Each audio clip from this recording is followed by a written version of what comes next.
Bonjour, je suis Sylvie Brussoz, responsable commerciale au Château de Montchat. J'ai 42 ans et ça fait bientôt 20 ans que je travaille ici. Le Château de Montchat, c'est un espace de réunion et de réception, donc un lieu événementiel situé dans le 3e arrondissement de Lyon. On a 12 espaces, une serre ici, 3 grandes salles et 8 salons de différentes capacités. On est ouvert depuis 1993 et on est donc un établissement qui a été rénové en 1993 mais qui est à l'origine un château du XVIe siècle.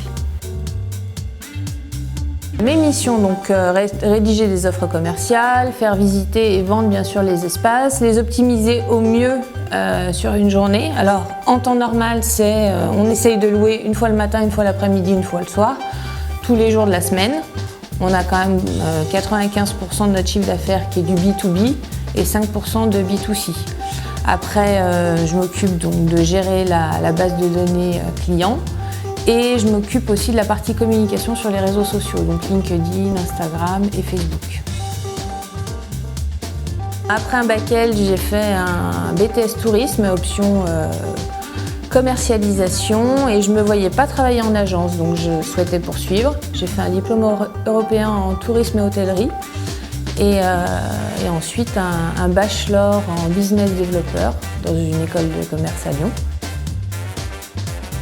J'aime beaucoup voyager, j'ai beaucoup voyagé pendant mes études et c'est le dynamisme, le changement, la découverte et l'événementiel par son essence, c'est un contact humain et c'est quelque chose qui m'a toujours beaucoup plu. Donc les réseaux, échanger avec les gens, partager quelque chose, pour moi c'est l'essence même de la vie, quoi. Donc, ça me semblait évident de me tourner vers ce milieu-là.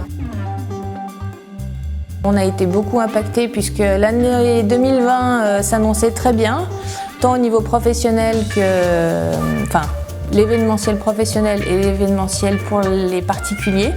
Donc on avait une très belle saison de mariage qui s'annonçait et donc du coup au premier confinement ça a tout arrêté. En plus on avait lancé notre nouveau site internet, refait la charte graphique, donc en février 2020, donc ça nous a un peu coupé l'herbe sous le pied.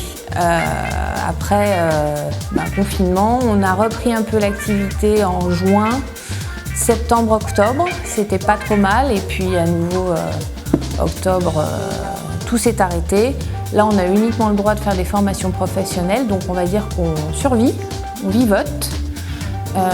Par contre, on s'est constitué en association avec d'autres lieux événementiels sur Lyon et sur Paris, et du coup ça permet aussi d'échanger avec les professionnels du secteur, même si ils sont concurrents, on est aussi confrères, et du coup ça permet de parler d'une même voix et d'échanger sur les problématiques communes, on va dire.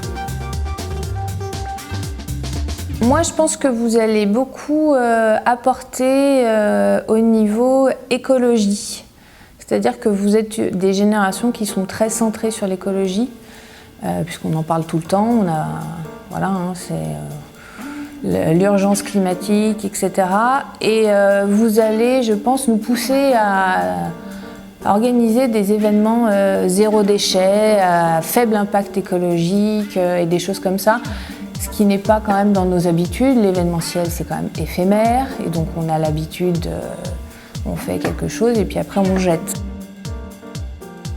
Moi, je vous inviterais à être curieux, un maximum, vous intéresser à un maximum de choses, des webinaires, des émissions, des podcasts, aller fouiller sur Internet, que ce soit pour le professionnel, mais aussi pour le personnel, s'intéresser à la musique, lire des newsletters comme Brut ou Vox, enfin des choses qui vous nourrissent et qui ensuite vont vous nourrir professionnellement et personnellement, et ça va vous ouvrir plein d'horizons, ça va vous faire réfléchir. Il faut toujours avoir de nouvelles idées, même si on ne les met pas en pratique tout de suite, même si c'est que dans 10 ans, ça peut que être bénéfique pour vous. Donc soyez curieux.